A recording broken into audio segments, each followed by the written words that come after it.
Shalom, shalom, shalom, Israel. Y'all in for a treat today.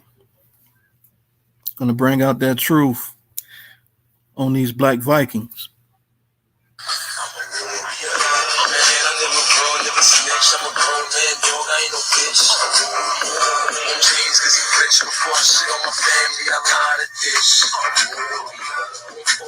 You gotta shit waiting in the hole if they test you. I sacrifice it all if he has to react and think about it after. You heard right, motherfucker.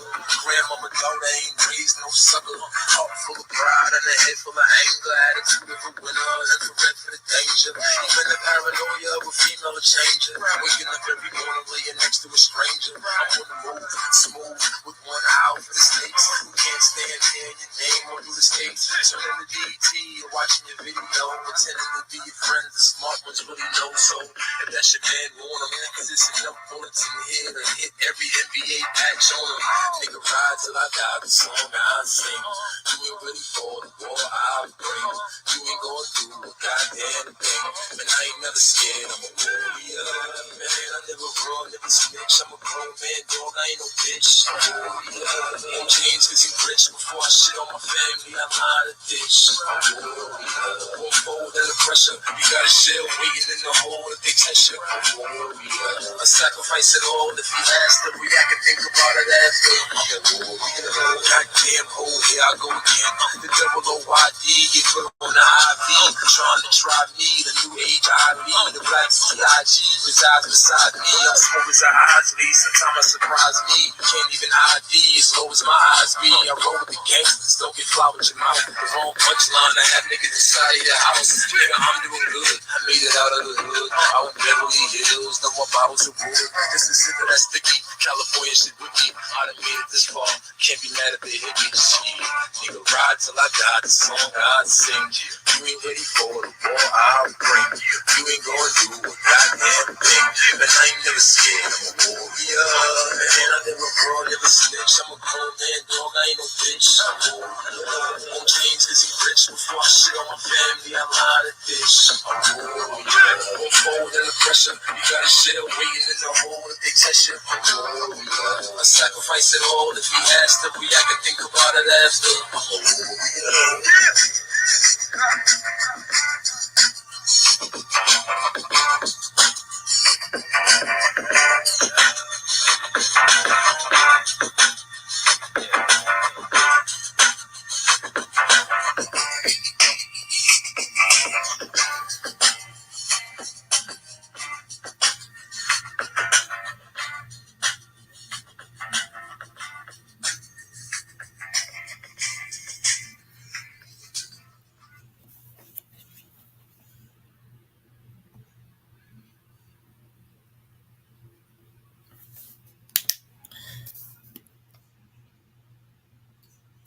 All right, fam, I got just a couple of more pictures before I get started.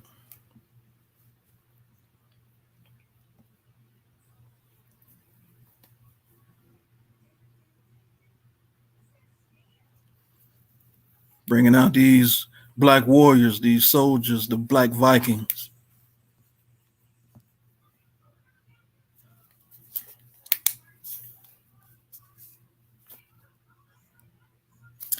All right. Shalom Aleichem. Ani Yashar Yehuda.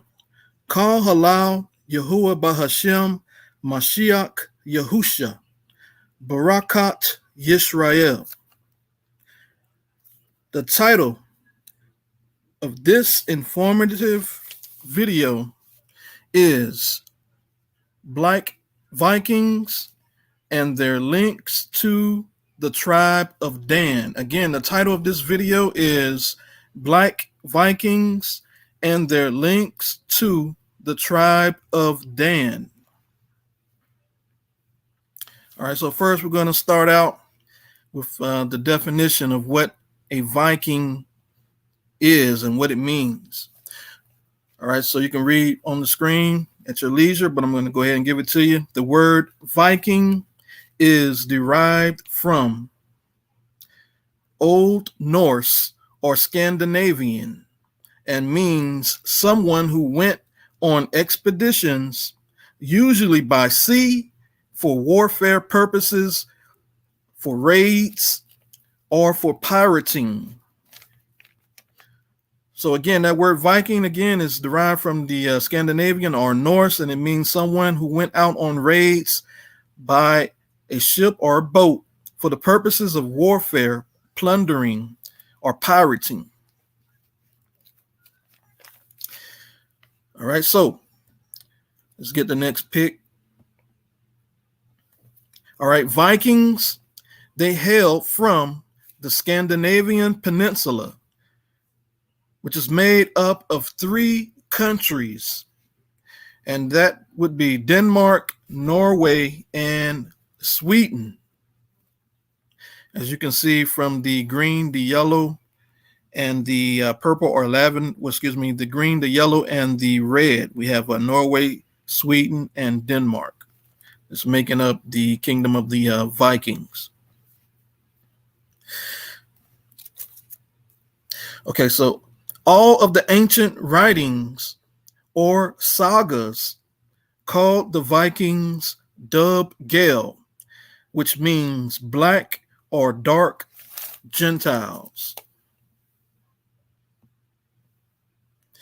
All right, so you can take a look at this this picture on the screen here. Is the surname dictionary, and is giving you the definition of what the word Dub Gael means in the breakdown. So that word dub in the front of that means black or dark, and then at the tail end or the suffix of this word, you have Gael, which means a foreigner or a Gentile or stranger. So again, that would be dark or black stranger or black Gentile.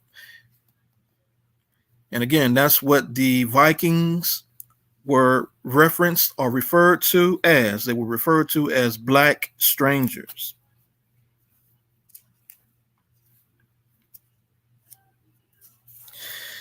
Okay, so let's go ahead and get into some of these Vikings history. All right, so their notable history in Scandinavia began with raids against black-controlled England in the year 793 AD.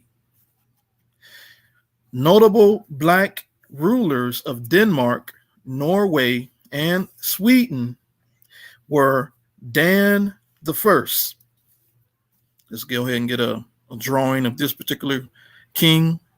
All right, this is an image of Dan the First. All right, so this guy, Dan the First, was a king, and he is the namesake of Denmark or Danmark. And he ruled, or he lived in the period of 320 AD. Again, that's Dan the First. And his time period of rulership was 320 AD. And again, we already know that the Danes, that's another word that they referred to the people of Denmark as Danes. And we know that all of the people in Denmark, Sweden, and many of them in Norway were referred to again as Dubgael, black strangers. So we know that Dan the First was also a black man. All right, so let's go ahead and get one of the first scriptures I want to get into, and it's going to be Psalms chapter 49 and 11.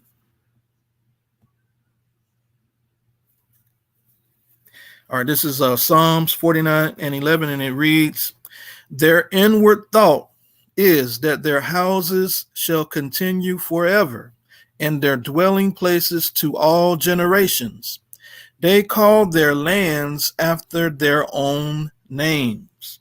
So this is what we had with the people of Dan that ended up immigrating out of the land of Israel. And they ended up going over into Scandinavia, as well as England, as well as Scotland and Ireland. And they populated and they started kingdoms in all of these places. And they named their dwellings or the lands after their name. And again, we have Dan the First, which was the namesake for the country of Denmark. So that's the relevancy of Psalms 49 and 11. All right, so let's go ahead and get into some of the black rulers. All right, so we have a black Israelite Viking king, and his name was Gurman Heljarskin. So let's get that. And again, his name is Gurman Heljarskin.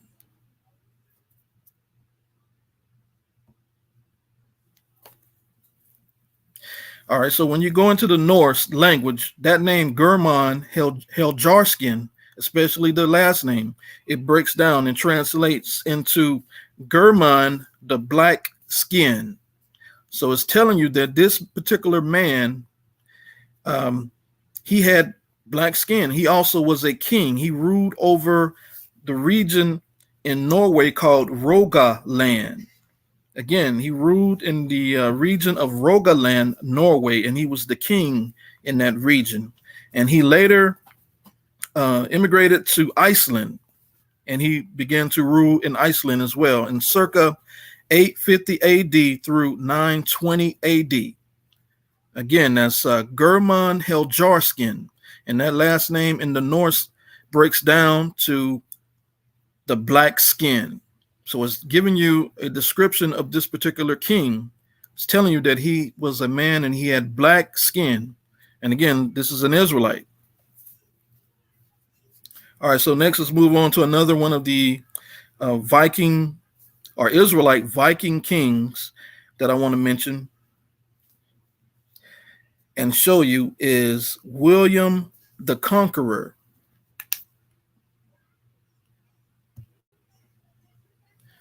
All right, so the image on your screen, or the picture that you see on your screen, is a coin of an actual image. It gives the actual image or depiction of William the Conqueror. And he, again, is a Viking, a Northman from the land or the country of Denmark. And you can see on his coin here from circa 1066 AD.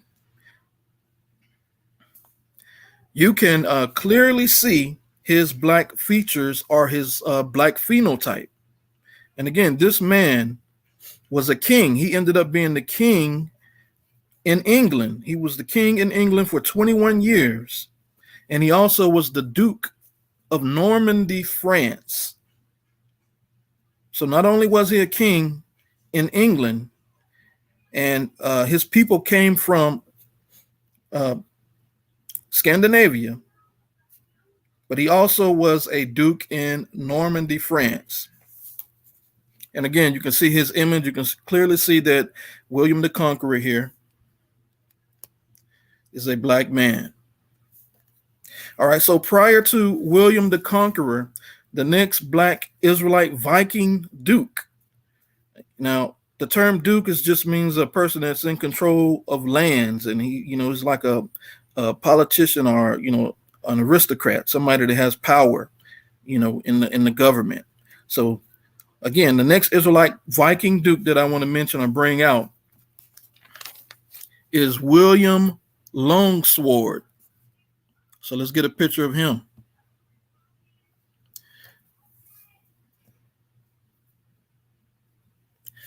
Okay, so this picture here is William Longsword, and he was also Duke of Normandy, France, and also a Viking.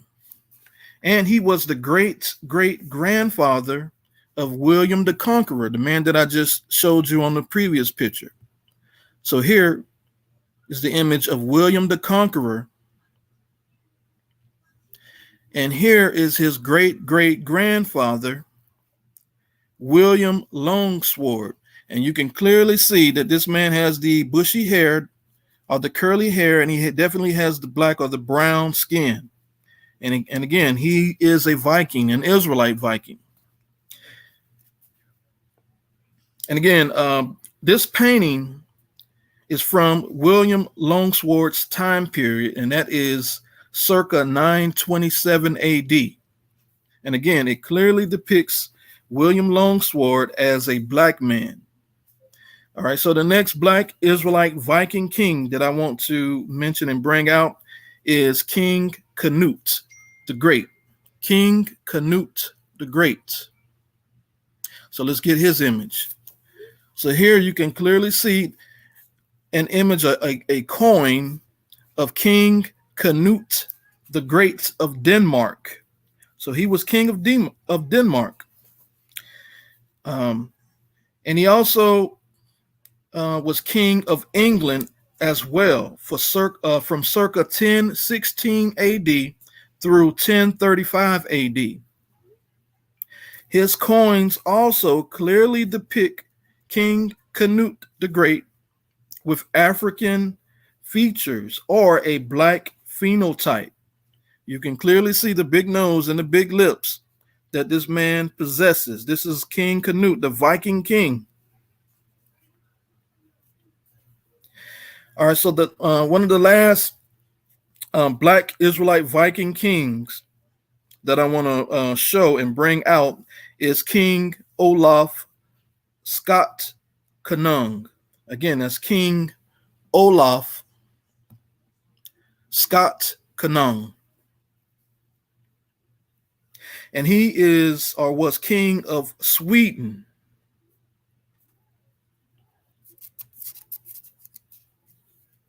So here is his coin. And you can clearly see, if you look at this coin, that this man has black features. You can see his big nose. You can see the lips. Clearly see the strong facial features on this coin of King Olaf Scott Conung. And again, he ruled from 980 to 1022 in Sweden. Again, that's King Olaf Scott Conung. And I have another image of him as well. Here's another image or depiction or sculpture of King Olaf. Again, you can see the prominent African features or Negro features, the black phenotype. You have the big nose and the big lips, broad cheeks.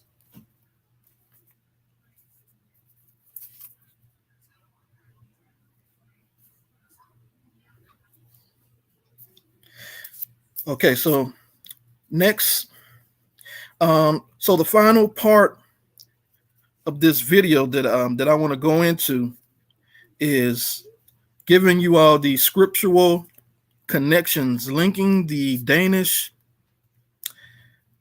Vikings with the Israelite tribe of Dan. All right, so one of the first scriptures that I want to bring out, now I already brought out Genesis 49 and Psalms 49 and 11. So next I'm going to go to Genesis chapter 49. Let's get that scripture on screen. All right, so here we have Genesis 49. We're going to read verses 16 through 18. All right, it reads, Dan shall judge his people as one of the tribes of Israel. Verse 17. Dan shall be a serpent by the way, an adder in the path that biteth the horse heels, so that his rider shall fall backward. I have waited for thy salvation, O Yahuwah.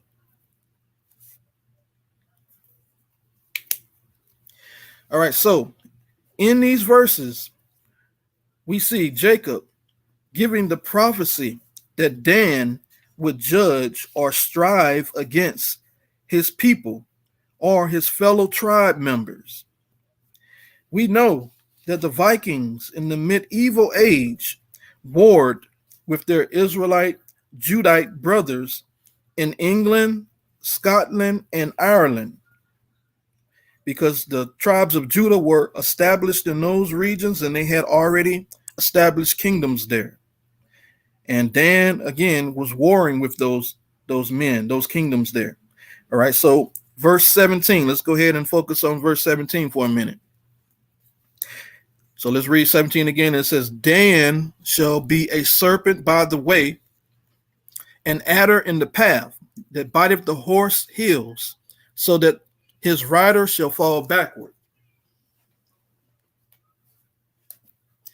All right. So verse 17 brings out the fact that Dan will move like a serpent on the waters. This prophecy foretells that Vikings longboats movement, or it foretells of the Vikings longboats movement in the war, in wars and in the waters. So again, this is a prophecy, from my understanding, that is foretelling how that the Vikings would be on these longboats and they would move like serpents in the water or in the path on these longboats. So let's get a few pics of the longboats. So here's a pic of showing you the longboat, and you can see its unique design. And this design allowed it to travel on shallow waters where regular boats couldn't traverse those types of waters because of the way that they are built. But this boat is built in such a manner that it could travel on those shallow waters and be able to get closer inland to attack. So here's some more pics of the Viking longboats. And you can see that at the front of the boat that they would put the image of the serpent or the dragon, because that's fulfilling the prophecy that we just read in Genesis 49, as Bereshit 49, saying that Dan would be a serpent or an adder in the path. So they have that imagery on their boats. They have, again, that serpent or the dragon on the front of their boats. So here's one more image of the front of their boats, showing you the serpent or the snake or dragon head that was prophesied that Dan would use, and that he would move like a serpent and like a dragon.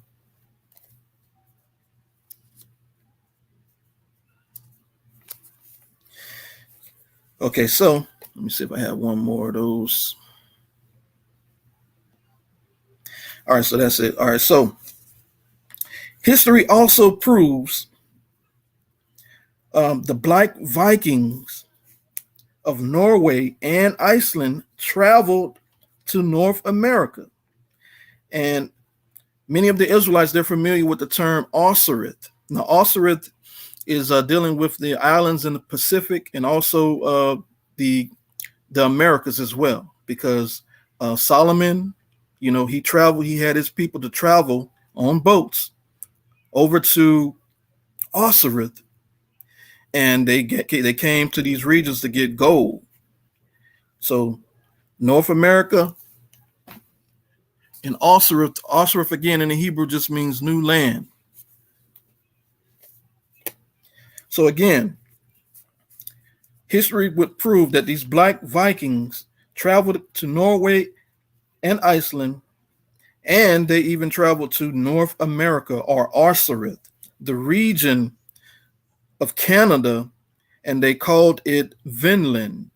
Vinland just means the land of wine, or the land of grapes. And this all occurred in circa 999 or 1000 AD under the Black Viking Leif Erickson. So here's a picture of Leif Erickson's father, Eric the Red. And you can see from this drawing from his time period that he had black features. He had the big nose, and you can see that, and the big facial features of Leif Erickson. Well, excuse me, this is Eric the Red. So again, this was Leif Erickson, though, who traveled over to Vinland, or Osirith. And this is 400, almost 500 years before Columbus, so-called, discovered America. All right, so we also have history of the tribe of Dan after the Exodus. How many of them from the tribe of Dan, they left Moses circa 1500 BC, and they traveled to Greece to establish colonies, or Israelite colonies, over in Greece. This is documented by the Greek historian Diodorus Siculus.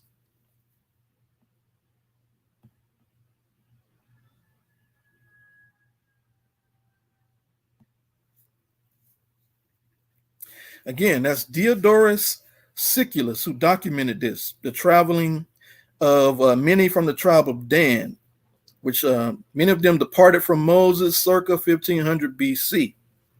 And again, they went to the Greek, to the islands off the coast of Greece, and they went to Greece and they established colonies.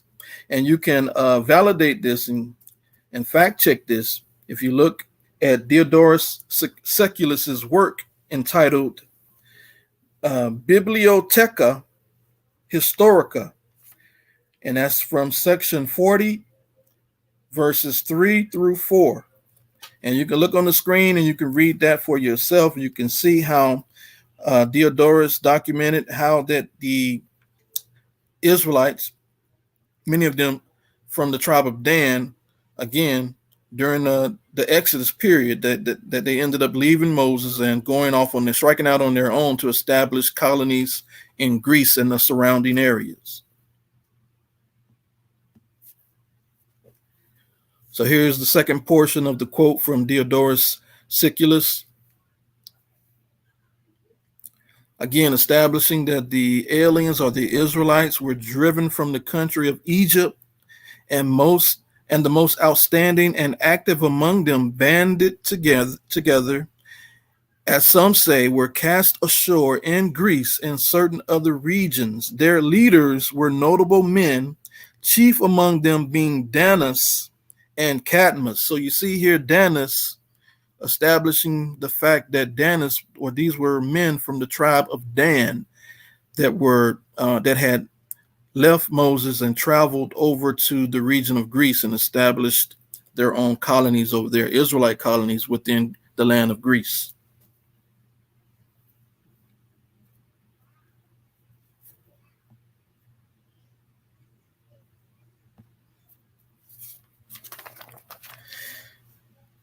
Okay, so another scripture that I want to bring out that supports the tribe of Dan leaving their homeland to settle other lands is Deuteronomy chapter 33, verse 22. So let's get that verse. And it reads, and of Dan, he said, Dan is a lion's whelp, or a young lion. He shall leap from Bashan. Again, this verse supports the fact that Dan would branch out from the area of Bashan. And we know that the tribe of Dan had an affinity with ships and sea travel and trade, according to scripture. So let me get that picture again. So we see in this picture, Bashan is located at the upper right-hand corner of this map, and Dan is right next to Bashan. And the scripture said that Dan would leap from Bashan, saying that he would strike out from Bashan, from the region of Bashan. And we can see that the Mediterranean, the water is right there. And if he leaps from Bashan, he's going to be in them waters and establishing Dan being on these ships and in water and having trade in various places. So let's go ahead and get the next verse that establishes that. This is going to be Judges chapter 5, verse 17. And it reads, Gilead abode beyond Jordan, and why did Dan remain in ships? So again, we see that Dan, his love for being on the water and being on these ships or these boats. This is Judges 5:17. All right, so let's get another scripture. That also proves that the tribe of Dan traveled by boats and traded with Greece. And this is going to be the book of Ezekiel. This is Ezekiel chapter 27, verse 17 and verse 19.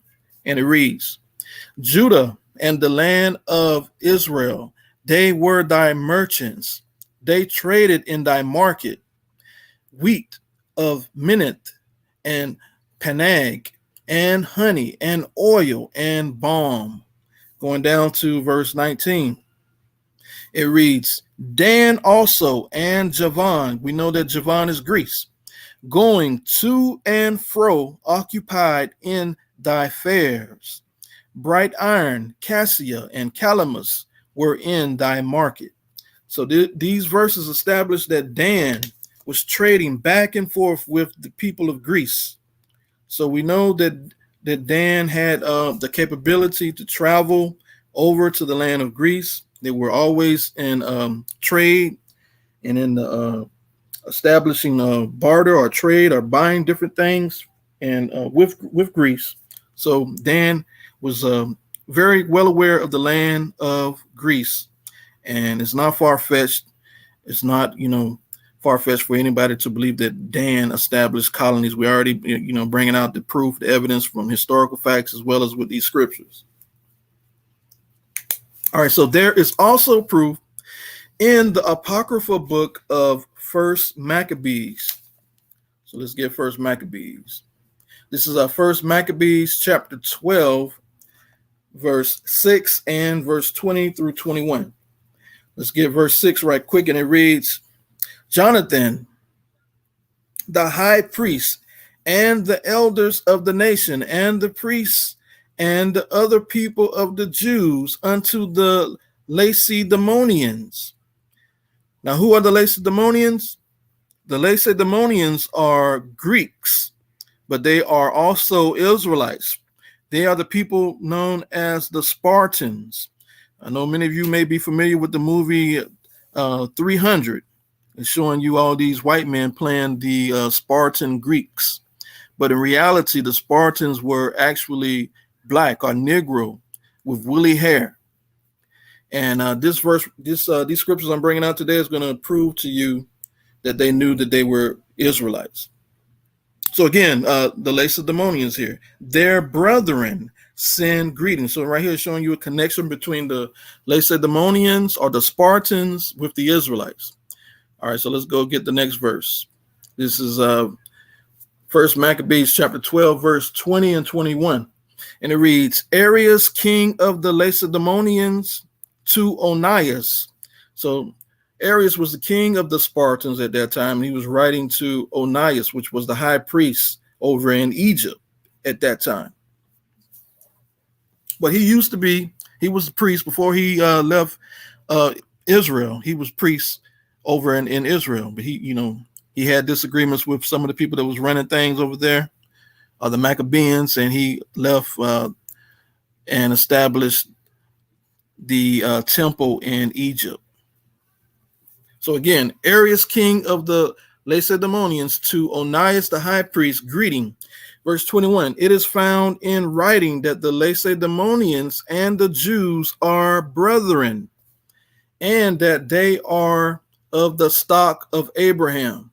So here it is, right there, proof in First Maccabees that the Spartans or the Lacedaemonians and the Jews are in fact brethren, or brothers, or their tribal relatives.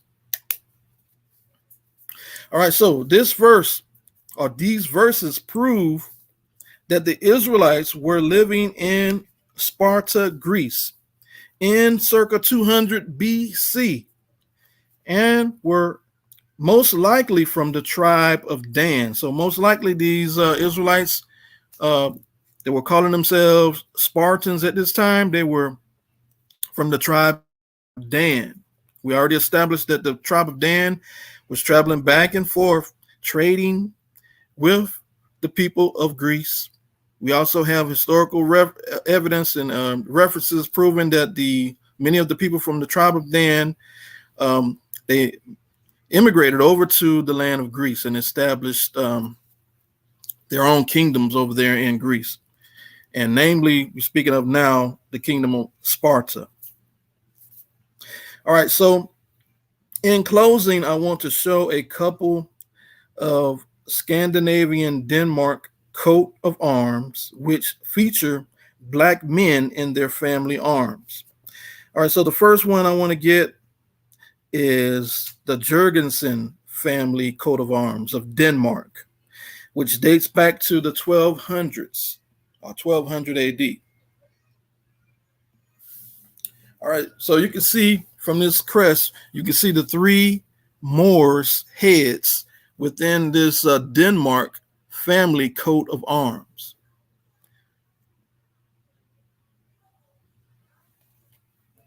And again, this coat of arms dates back to the 1200 AD time period. All right, so another Black family coat of arms from Denmark that I want to bring out and show a picture of is the Der Sasex von Aggie family. And that's the Der Sasex von Aggie family. And you can see again, we have the three coats of arms, the three Moors' heads on this coat of arms of the Denmark family.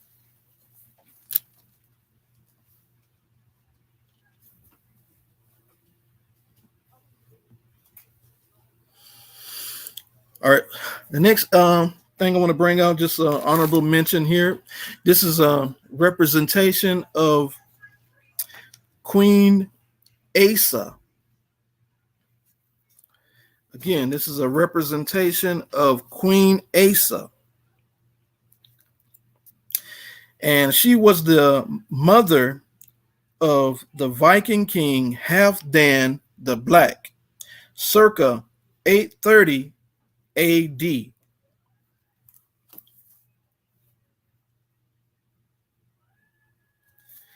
All right, so again, that is Queen Asa. And again, she's from the region of Denmark and Norway, the queen over there. And her son, Halfdan the Black, right here, he's a king as well. And he's describing himself as being black by his last name, saying, I am Halfdan the Black, of the tribe of Dan. And again, that's circa 830 AD. And this woman, Queen Asa, her name Asa, A-S-A, is a Hebrew name. And it's a Hebrew word, and it's found in the Bible, and it means healer. So some of these Vikings, they have actual Hebrew names. So here's another honorable mention I want to bring up. This is an image dating back to 1200 to 1100 AD, showing you Black Vikings of Russia. Black Vikings of Russia. I know a lot of people think that all the Russians are originally white men or Edomites, but in fact, they are black. And the capital city of Russia, Novgorod, was established and founded by a Black Viking in 860 AD.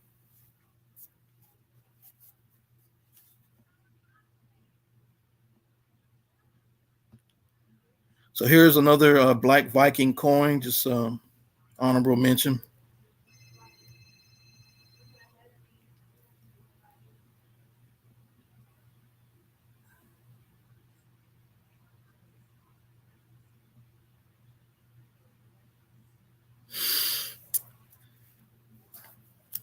So that pretty much is the end of this particular presentation. I just want to thank everyone for listening. I just want to ask you, if you had any questions, be sure to put them in the comments, and I will get back with you with an answer. It's going to be a factual answer, biblical answer, and historical answer. And we had enough lies over the years and on TV, movies, and in magazines and books because our enemy has been lying to us, and He's always put himself, in a position of power. He paints himself, he writes himself, in a position of power. And he would have us to believe that we are only slaves and we don't have any great history.